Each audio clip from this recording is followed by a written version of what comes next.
Gather together to honor the completion of Vault 76. So Fallout 76 had a, let's say, challenging launch. Yeah, let's go with challenging. So you might be surprised to see that nearly 5 years later, the game is not only still around, but continues to have a community and receive major updates. Even last year, there are reports of an internal roadmap that has updates planned until 2027. So at this point you're probably wondering, does Fallout 76 still have bugs? Well yes, it absolutely does. Has combat been fixed to make it more smooth? Well kind of, but no. Does it finally have 16 times the detail? Well no. So what does it have? Why is Fallout 76 still on the Xbox most played list? So let's open up the vault doors to see why Fallout 76 is worth playing 5 years later. But here in Vault 76, our future begins. So when talking about why Fallout 76 is worth playing, especially compared to other Fallout games, you need to know that Fallout 76 is more than just a multiplayer Fallout. Even according to Steam, Fallout 76 is an MMO, as in massive multiplayer online game. And this is the part where I should probably tell you that the game has a server size of like 24 players. So it's clearly not an MMO. However, when talking about Fallout 76 and why it continues to be played 5 years later, some of the reasons why it's classified as an MMO help explain a lot of the reasons the game is still worth playing. So let's break this down a bit. Is Fallout 76 massive? Well yeah, it does have a giant continuous map you can explore, and it even has world events that can have over a dozen players in the open world fighting a world boss. You can also run into players randomly as you're questing or just exploring. So it does have some elements of massive. Okay then, so is Fallout 76 multiplayer? Well yes. You can meet groups and do events, and they even have daily operations and expeditions that you can complete in teams. Think of them like dungeons in other games. Okay then, so online. Well, surprising to probably no one, the game is a live service that requires an online connection and has a microtransaction store. And finally, is it a role-playing game? Well, yes. It has a full Fallout perk system that allows for a range of character builds, and it has an endgame gear grind. So, is Fallout 76 an MMORPG? No. Fallout 76 should probably not be characterized as an MMORPG due to its server size and its lack of a guild system or formalized raids. However, it sure does have many of the progression and socialization systems of the genre. Fallout 76 is what some players may call an MMO light, and this is one of the major reasons why Fallout 76 is worth playing. Because when looking at Fallout 76 as a single player game, it definitely has its challenges. However, when looking at it as a smaller version of an MMO, or just a game with some of those features, is where you get to see Fallout 76 at its best. And you also get to see some of the reasons why 5 years later, it still maintains a community. Because the MMORPG genre is where the biggest games have a monthly subscription and create virtual worlds that are constantly changing. It is a genre that requires immersion and change. So for Fallout 76, this means one of the biggest reasons to play the game is also one of the reasons some players may want to avoid it. This is because Fallout 76 is an online multiplayer game with a live service focus. So let's get into why this is important for Fallout 76. And the fallout has settled. You must rebuild.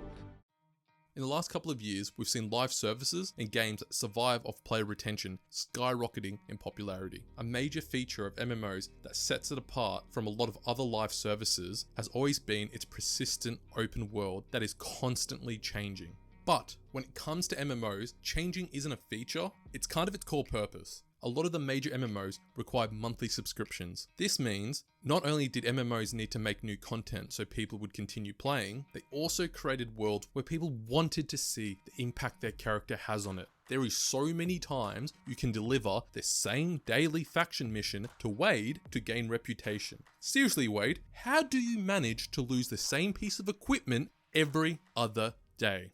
Finally, someone got to help.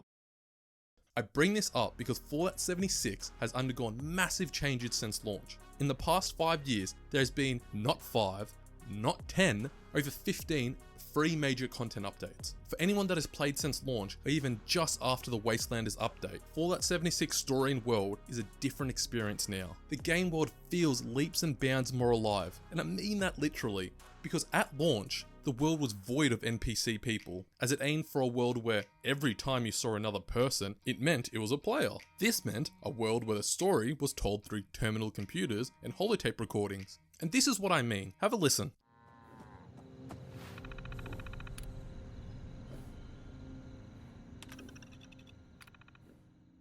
Yes, Bethesda, a game developer which is known for its multiple NPC factions, player choices, and numerous voiced NPCs, decided to make reading terminals a major part of the mission and story delivery. So unsurprisingly, that was about as engaging as you could see. But this video is about why Fallout 76 is worth playing 5 years later. And since launch, the game has shifted towards a more traditional Fallout experience. Well, as traditional as you can get in an online game that only has the illusion of impactful story decisions. The game world now has multiple NPCs that wander around the world and have taken up residence on the map.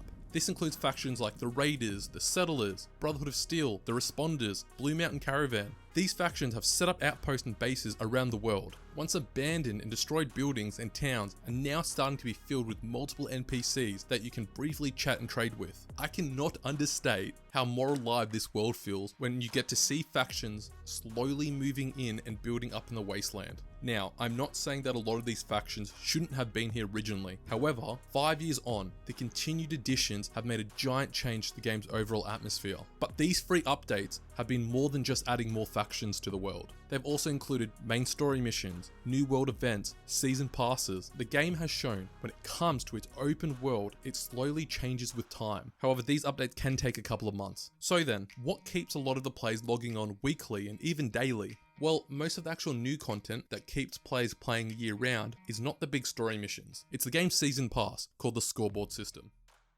Our future begins. So Fallout 76 seasons have a unique theme that is laid out on a board game. As you unlock ranks in the season pass, you gain in-game currencies, item skins, cash shop currency, and unique objects for your base. To help progress through the season pass, you'll need to complete daily and weekly challenges that can include random tasks like kill 10 of a certain enemy type or collect pieces of wood. And like any good season pass, you can progress it just through gaining experience. And in the Fallout business, we like to call this the West-Tech grind. And like any good MMO, you best believe there's guides on how to speedrun the season pass. So for a lot of people, the incentive of this season pass scoreboard is the unique base items and being able to place scoreboard as art in your player base. So far we have looked at how the world is updated and the major part that the season pass plays in adding daily challenges for collectibles. But what type of an MMO that is not an MMO would Fallout 76 be if it didn't let you show off everything you've collected? And this leads me to the other major part that makes Fallout 76 worth playing, and it is player interaction. I knew this wasn't going to be the Appalachia I remembered, but... So if one of the major parts of MMOs that Fallout 76 has is its ever-changing world, then we have to look at the other major part, the part that Bethesda is absolutely not known for, and that is multiplayer. In particular, interactions with other players. So you might be wondering, if Bethesda doesn't have a history of multiplayer games, what does it feel like playing with other players in Fallout 76? Well, let's have a look.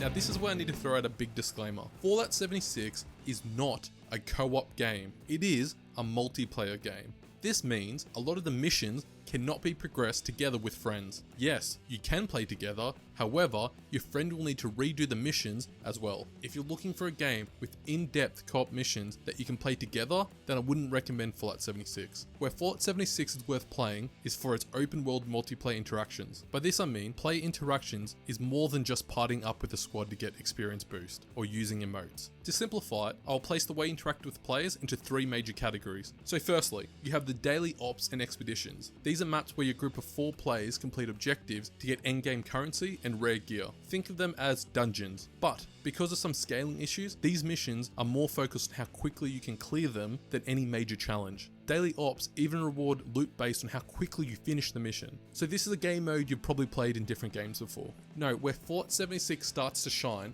is what I would call its second category of play interactions. That is the public and seasonal events. This is where the whole server of 20 plus players can join together to complete a server-wide mission. So these events are every 20 minutes and are from a list of dozens of different events, with each of them in different locations with preset objectives. Most of these events are tied to the endgame currency and rare collectibles. They also allow you to fast travel to them for free. These events are where Fallout 76 blurs the line between an MMO and an online RPG. It represents what Fallout 76 is at its core. Because at its core, Fallout 76 is a casual friendly player versus environment experience that has a focus on players working together to receive rewards. Events come to define this as it not only encourages teamwork and cooperation between groups of players, it requires it. One event may have you working together to defend a point or complete an objective, while another has you teaming up with nearly the whole server to try and take out a world boss. Seriously, look at this. Events make the normal static world feel more alive, as they change the area and make places you normally visit feel more dynamic. This is especially true for the seasonal events that can rotate weekly or for the major holidays. For example, the game recently had a Halloween challenge that had special enemies dressed up in costume and had you trick-or-treating at player bases. While these events can help you get more endgame loot, experience and currency, what are you meant to do with all of that? And this leads me on to the third category that I put play interaction into. And this is one of the areas of the game that gets constant attention, and it's the player housing system. Sprawling underground shelter may have been engineered by Vault-Tec, but it was built by you. Have you ever watched any of the 240 plus seasons of House Hunters? Wait a minute, there can't be 240 seasons. That must be in episodes. No, there's apparently over 240 seasons. Anyway, if you apparently haven't seen nearly 2,000 plus episodes, the premise of the overall show is that people exploring homes and seeing the different types of houses and building designs. And that's what the Fallout 76 play housing system can feel like. Because when going into a player's camp in Fallout 76, you never really know what you're going to get into. It can feel like a mix between House Hunters or MTV Cribs. One player's camp may be a modern looking contemporary house, while another might be whatever this is. So player housing in the game works through a portable camp module that you can place down anywhere on the map that isn't a named NPC location. This allows you to build anything within its radius. However, just be aware though, you will have a finite limit of how many things you can build. However, you also have a vault, which is an instance area where you can build even more things in. So your player base can appear on the map. So as you're exploring, you can randomly stumble across other people's bases. So your base/camp allows you to build a place to craft, gain some buffs, show off your cool collection of loot, and even create vending machines where you can sell things to other players for the in-game currency of caps. So player bases can be places you want to visit to buy new things. Like I mentioned before, I really did mean that you never know what you're going to get when visiting another player's base, because every season pass provides multiple different camp items, and the game's microtransaction store, called the Atom Store, rotates camp items throughout the year. And aesthetically, there are multiple styles and objects that you can build. But a word of warning, the controls for building your base, especially on console, can be painful. However, the sheer amount of options and choices you can choose from is impressive. Began, we gathered together to honor the completion of Vault 76. So when talking about the other parts of Fallout 76 that make it feel like an MMORPG, I have to mention the range of different perk cards that allow for different class builds, and of course, like any MMO, I have to mention the endgame gear with different craftable weapons and armor sets. These sets have different perks, like the unyielding armor set that gives you massive stat boost if you remain at low health, or the solar armor that lets you auto heal your allies if they're near you and you're above 60% health. But having endgame gear isn't a unique feature. No, where Fallout 76 stands out is that at this point, it doesn't have yearly resets of gear or levels. So far, Fallout 76 has been a game where you could get the gear you want, not play for a year or two, then return back with minor or sometimes no changes in your character. You could jump right back in where you left off. And this truly is where Fallout 76 stands out, and may even divide some players. For better or worse, Fallout 76 is a very casual friendly game, where difficulty is generally easy. That is unless you get one of the numerous bugs like Assaultrons just instantly killing you. The combat is still not in depth, and once you've created a full build with the right armor set and perk cards, you can breeze through most content to the point that's more about how quickly you can finish it than the challenge. And this leads me to, is Fallout 76 worth playing?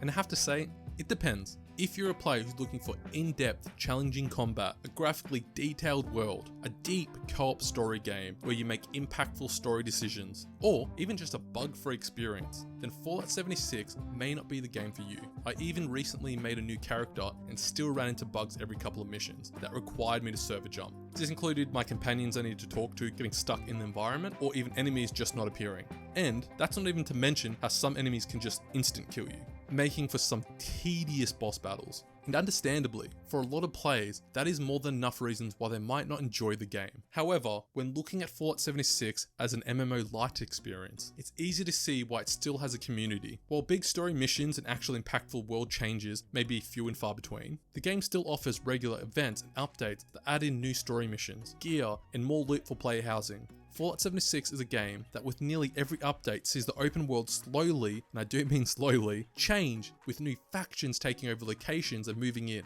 It offers a multiplayer game that focuses on working together with dozens of players, completing open world events, or just exploring other players' camps to buy and sell items. Fallout 76 is a game where you have more room for what the player wants, where endgame gear and weapons will generally hold up and give you more freedom to play the way you want to play. The game really is a casual friendly multiplayer game where you can just jump back on occasionally to see the changes, while sometimes that may only be for a couple of hours. So if you're looking for a Fallout game with a more MMO light focus, then Fallout 76 may be the game for you. Thank you for listening, and please subscribe. Goodbye, aloha, ciao, arrivederci, au revoir, auf Wiedersehen, via con Dios, buen viaje.